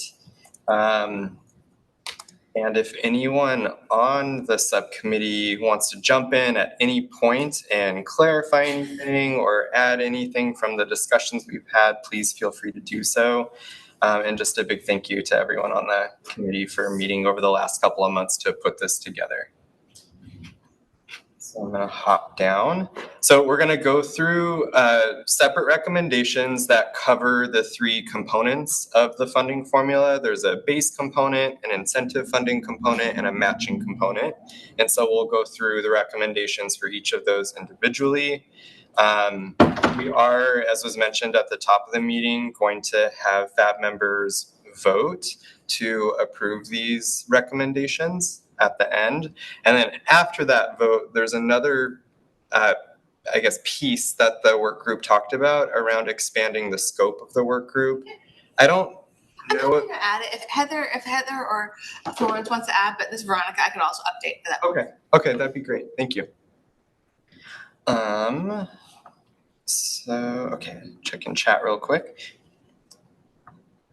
I was on the wrong one. I apologize, I need to leave. Okay, great. So the first component of the funding formula is the base component. The base is comprised of the floor funding amount that is $400,000 for each LPHA, just across the board. Everyone gets $400,000. And then the remaining funds in the base component are distributed to LPHAs relative to their rank on a variety of health status and socio-demographic indicators, like rurality, English language proficiency, etc. We can provide more details if folks are interested in those indicators. So the subcommittee recommended maintaining that floor funding at the $400,000. That was a change from 2022, where it used to be distributed based on population size, but folks wanted to have it be $400,000 across the board to support especially capacity, I believe, in more rural and frontier communities to ensure there were FTE available to pursue modernization work. So recommending to maintain that floor funding amount, maintain the proportional allocation of the remaining base funding based on those health status and socio-demographic indicators. So I said a lot of words, but it all boils down to they want to maintain what we've been doing. I did want to note that the subcommittee had this additional consideration maybe for the future around revisiting maybe a cost of living adjustment for different jurisdictions in the future, just given that it can vary so drastically. And so we're not considering that this time. They want to maintain the status quo because they don't want to the subcommittee doesn't want to make any changes to that base component that would drastically shift available funds in a jurisdiction, but just did want to note that this was an item the subcommittee thought could be considered in future biennia where our fiscal outlook isn't as complex. Okay, any questions about the base component? All right, I'll keep going. Okay, the next component of the funding formula is around matching funds. The component was originally included to encourage local governing bodies to continue and or increase local public health investments. The subcommittee that met the last time in 2024 recommended that we would only implement or turn on the matching funds component if there was at least a 5% increase in total modernization funds available to LPHAs, because they didn't want to take the existing pool of funds that go to the base component and cover, like essential services and pull it out as a matching funds pool. And so that was the recommendation from last time. We did not get that 5% increase to local public health authorities in this biennium. And so to date, the matching funds component has never been turned on. So the subcommittee this time around recommended removing the matching funds component of the funding formula. It is in statute, and so the removal, if you all recommend we move forward with this, would need to be realized through an OHA-sponsored legislative bill during whatever session would have a window of opportunity available to do so. The reasons at kind of a high level for removal included that it would divert a portion of that base funding to a matching funds pool, which reduces available funding for core services allocated through the base component. It could potentially exacerbate local variability in public health resources when some local jurisdictions invest in public health and others don't for various reasons. And also just practically, operationally, there's a really high administrative burden on both local public health and OHA to collect and validate budget information to make the matching determinations. And so those were the reasons.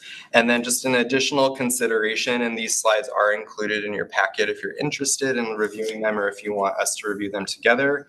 But the subcommittee did want us to ask a broader group of local public health authorities what they thought about the potential to remove the matching funds component. So we did administer a survey on that to local public health administrators and program staff that work on modernization.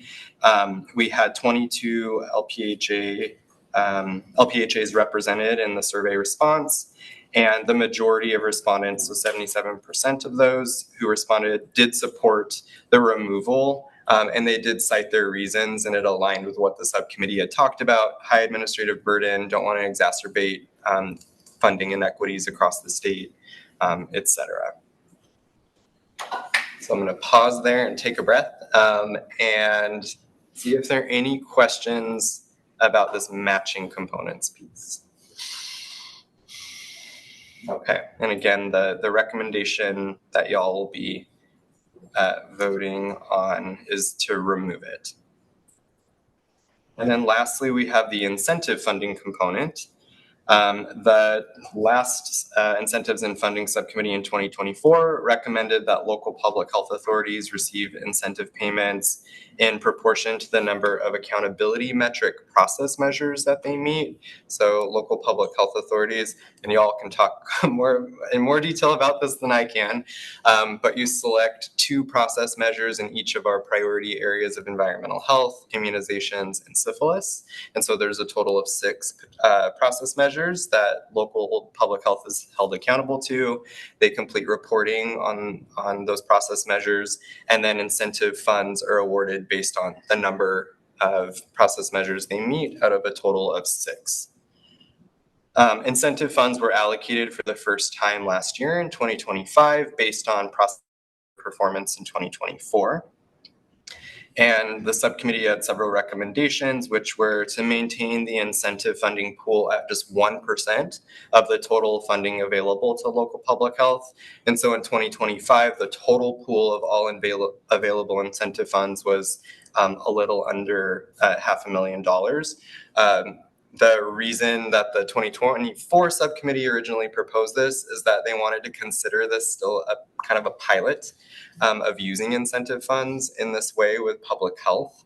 And the most recent Incentives and Funding Subcommittee agreed with that, kind of considering it a pilot still and maintaining that 1%, not wanting to pull any additional funds into that incentive pool.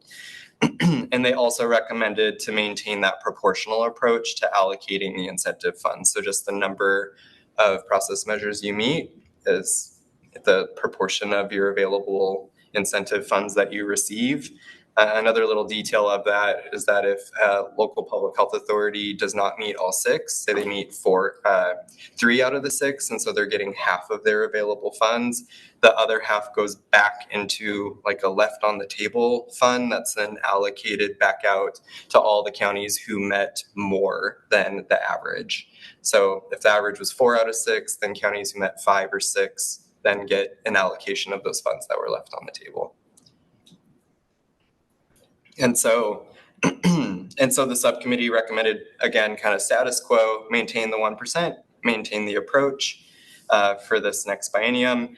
And then an additional consideration, just so you're aware of the conversation that took place and what might happen in the future, is that the subcommittee did review the data from the 2025 incentive payments across those areas of syphilis, immunizations, climate, and health, and noted that the syphilis process measures had the lowest percentage of LPHAs who were able to meet them.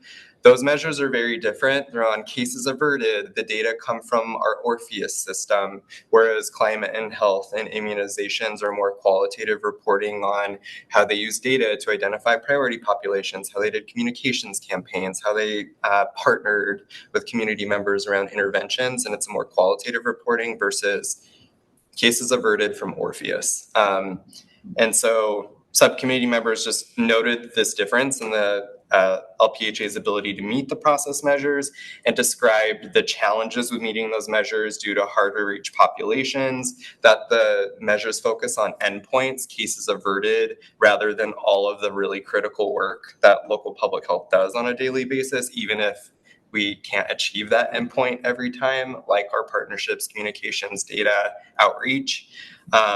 And so just really kind of noting some concerns about maintaining those particular process measures, and agreed that while we'll maintain it this time around, that next biennium, when we can kind of open that back up and reconsider the process measures, that those will very likely change.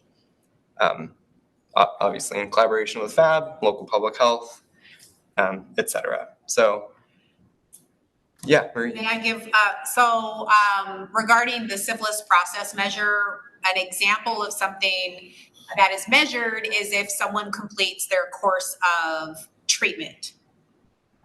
That's outside of our ability to an individual can choose to complete their treatment or they can choose not to. We cannot force them to. So that's an example of like an outcome or that we'd like to see, but we only have so much sphere of influence. It's a great example. Thank you. Yes, so we would maintain these rather difficult process measures for the biennium, but then again in the next biennium, we've had a lot of feedback, and there have been work groups of local public health and others who have been looking at process measures for all three of the areas and have some suggestions for in the next biennium.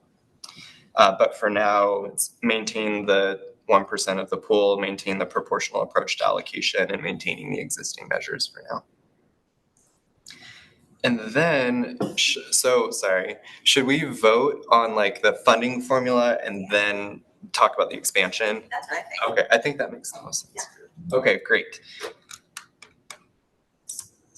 I motion for a vote to approve what the Financial Incentive Subcommittee offered up. Do we have a second? I second. Thank you, Florence. I'm going to stop sharing so we can see everyone. And sorry. Do we need to do a roll and then call on this? A roll call? Do we think we do, or? Probably not. Okay. All in favor, say aye. Aye. Aye. Aye. Any opposed? Any abstentions? And do we still have quorum to be making this vote? That would have been a good step one, sorry. You would have. Yes, we do. Okay, then the vote passes. Okay. Thank you. Thank you all so much, and big thank you to the Incentives and Funding Subcommittee members for meeting.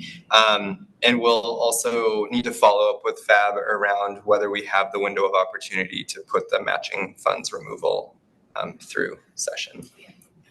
And then thank you, Veronica, for talking about this next piece. Is it helpful to have this? Sure, have it back up, and I'll speak since I'm in the room, but definitely other members from this committee can speak up. The question was about maybe expanding some of the roles or activities of this subcommittee. Right now, it's very focused only on LPHA, public health modernization funding allocations, and when we're about including it to include discussions around the CBO health equity, funding amounts, how it's distributed, and in the past, these types of discussions have been ad hoc committees, and wondering if they just could be added here. So any type of funding discussions, funding allocation discussions, if that could just be held in this committee. And for those on the call that were in this committee, does that sound about right? Yes, it sounds right to me, Veronica. Yes, thank you. And really quickly, and another example of some work that's happened through the ad hoc committees that would be part of this committee is when, I think it was toward the end of last year, when we tried to have like a prioritization conversation, and we brought back the like top 10 list that FAB had produced before and tried to revisit that and realized like, now's not the time to be talking about prioritization, but that happened through an ad hoc work group. And so, as Veronica was saying, conversations like that would also happen in this space around prioritization. And then based on those priorities, what are funding scenarios that we would support? What would we focus on? And this funding formula piece that FAB has historically held.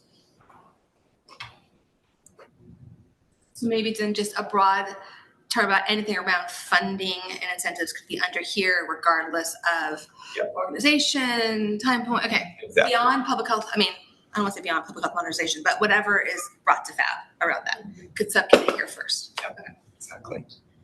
Yeah, if I may just say, like, I think anything that pertains to funding around modernization would come to that committee, regardless of who might be the recipient of that funding. Outside of the tribes, because right? Yeah, tribes. That's a Of really course, good of course. Yes, good point. Sorry, okay. Prioritization, though, would be more within the planning work group. But it was a funding priority. It was a funding, And planning work group is ad hoc, right? So at one time, Marie's role is going to go away. She won't have all these meetings to have to attend on that, but right? So it's an ad hoc one. Yeah, so that's what this is Maria. I really like the connecting this to a subcommittee, because a subcommittee is a standing part of this FAB structure, where the planning work group that I represented earlier is short term. It's like, it'll be gone soon. And so having a standing place to bring these conversations, I think, is a really great idea. I can't recall, is this also a motion to vote or no? I would add, this is Veronica again, I would motion that we look at the language of our charter bylaws, and I see if we can maybe amend the language to formally expand that and then bring that to a vote. Okay. So I would wonder if that would be okay, just to move forward, not with a formal vote at the moment, but how would it look like to formally amend the language and then bring that to a vote? It's mentioned in the charter bylaws. What each subcommittees? Oh, no, they're definitely named. Subcommittee they're named. I don't think it's mentioned what they're. They do? Okay. What they actually do. I don't know. It should. Yeah. It should. It does. Incentives and Funding Subcommittee develops recommendations on the local public health authority funding formula. Okay, yeah. Okay. So could I make a motion that at an upcoming meeting, OHA brings back some revised language to that charter bylaws around that? Based on today's discussion. And then we can vote to approve it if it's, I don't think we need to vote to ask that. Yeah, that sounds great. We'll do that. Thank you. Awesome. Sorry I was gone for the beginning of that conversation. Looks like it was efficient. Anything else on the incentive and funding group? Okay. Then back to Veronica, if you're ready, on preventive health and health services block grant. I'm going to share again. Sure, if you can, that'd be great.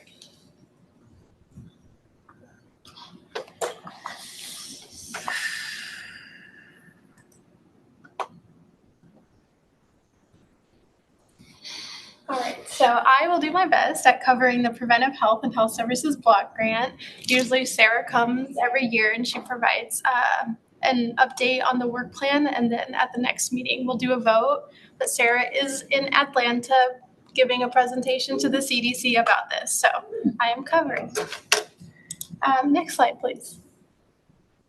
All right, so some background on this grant. This is a non-competitive grant through the CDC that is issued to all states and territories to address state-determined public health priorities.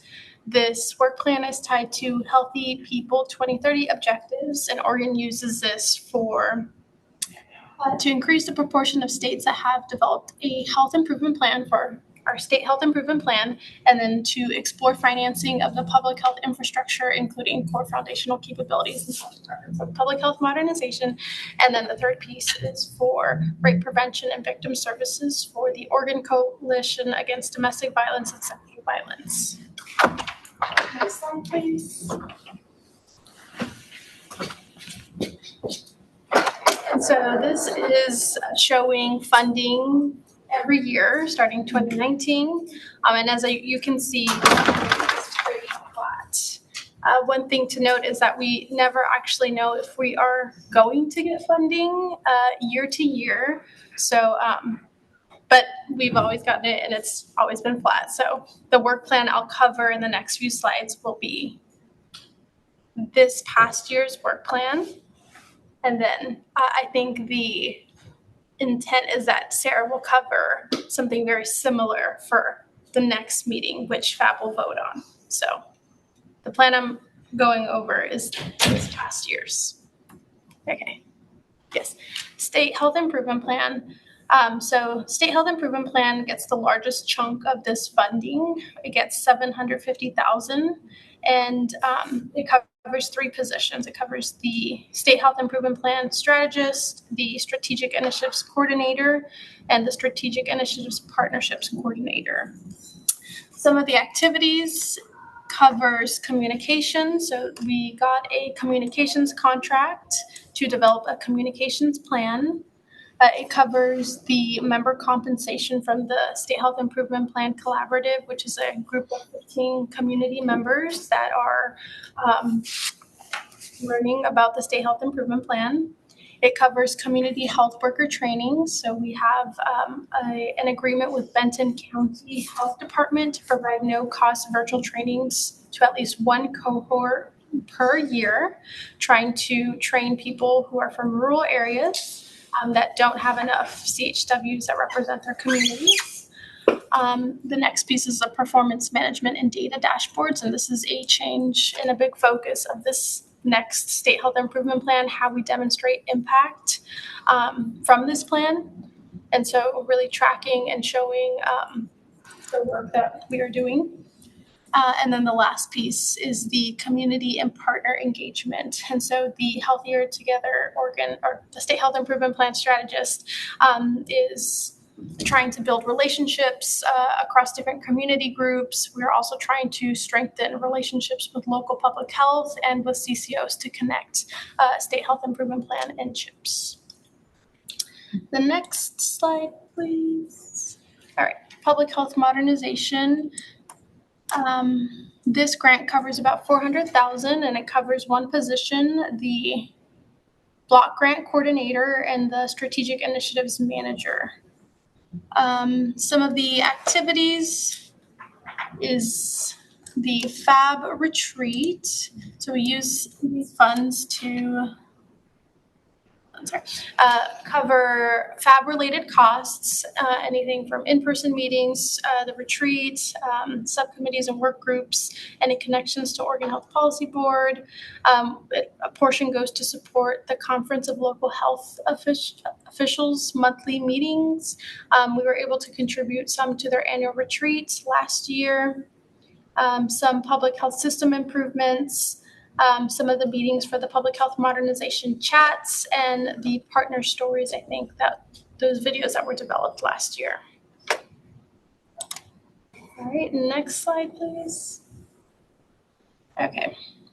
And for sexual violence prevention, about $89,000 went from this grant.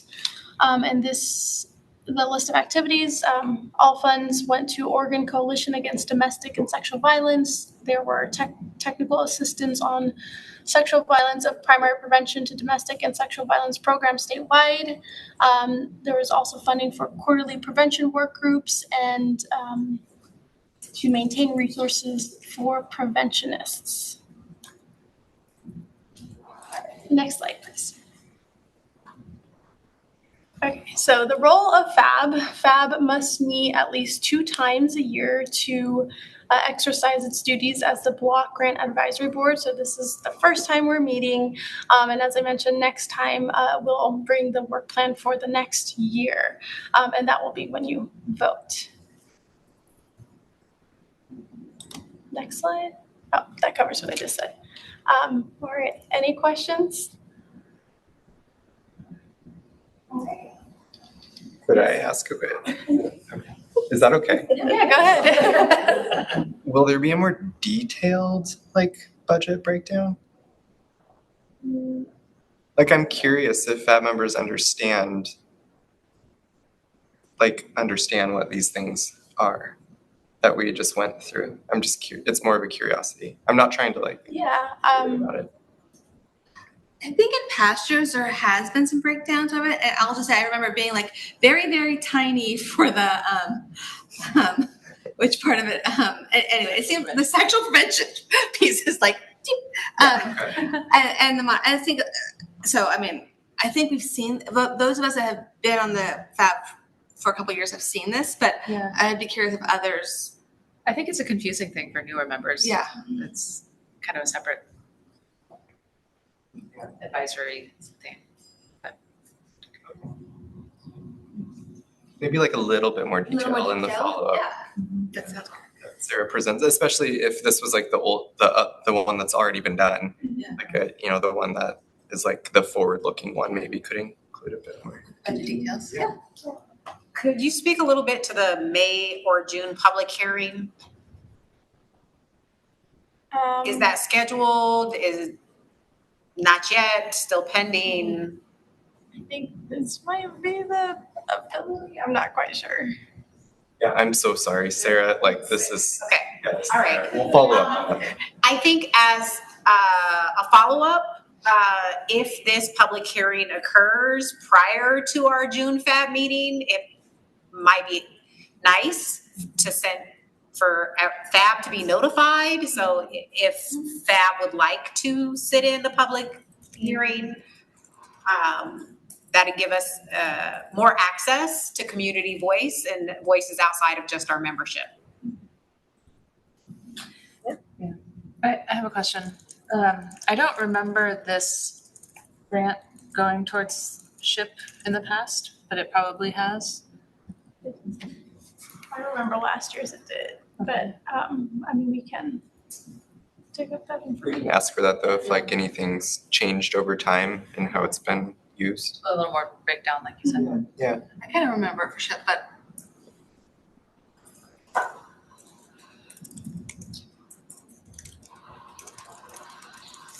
Sorry, being in person, you just take a lot of space, said Marie to herself. Okay, so just trying to connect our conversations about the role of FAB and FAB advising OHA. So is next month's vote an example? Today's presentation, then next month's vote, an example where FAB is in essence hearing the plans of OHA and having an opportunity to lean in with curiosities or recommendations or requests for OHA to consider before they finalize their plan. They make the final decision, but our role as FAB is to say, hey, have you thought about this? And so is this an example of how we as FAB members can lean in with our advice and recommendations to OHA? Absolutely. Yeah. Amazing. Thank you. Yay, teach back.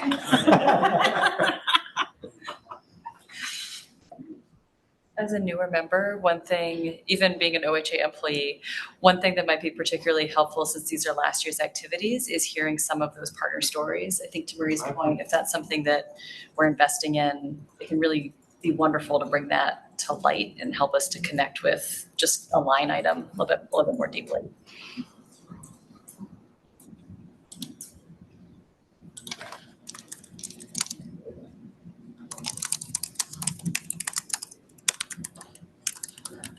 Well, I will take this all back, all this feedback, and we'll add this to next month's presentation. I think that's it, and we'll have a bigger, or more time for discussion on what this work plan looks like. Awesome. Thank you. Back on time. Now is time for public comment. I'll pass it back to you if you're ready, Veronica. Yes. It might be worth reading the chat messages from members of the public as well. On there. We didn't get any written comment.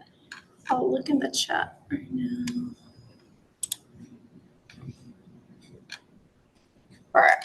Meanwhile, before I look, if there's anyone on who has public comments, you can unmute. I don't think there's anyone.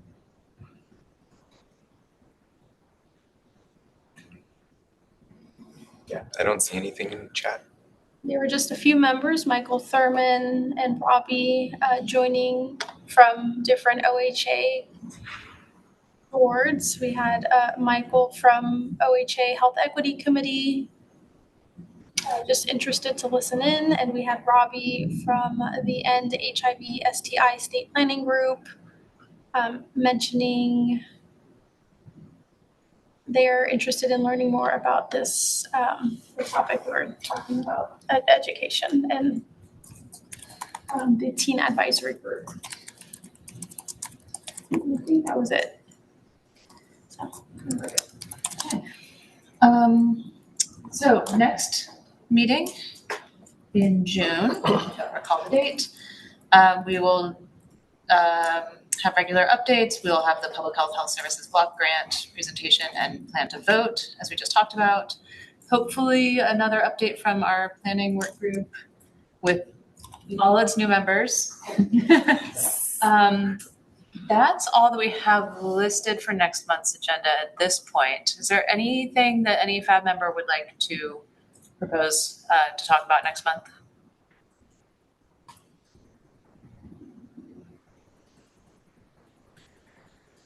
I think we had a nice conversation around the visioning work. We didn't get very far. Is that something that people are up for doing some more of? Okay, we plan to do that. And we are not, there's the was it accountability metrics report? Is that?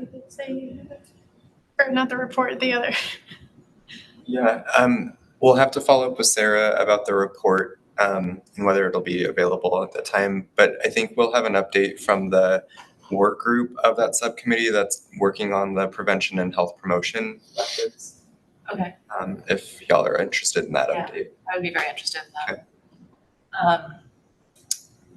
And then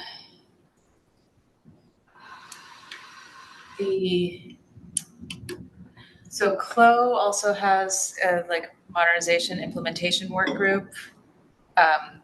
Are we gonna have updates from them periodically? Is that? Yeah, I was during the break I was asking Veronica if that would be a good topic. Yes, that OHA CLO modernization improvement work group is meeting every other week. That's the group that's focusing on revisiting the framework, the language we're using, and the manual. Their meeting next week is going to focus on the framework conversation, really meaty questions around what is foundational versus above the line community specific. Do we think it's the same thing we thought it was 10 years ago?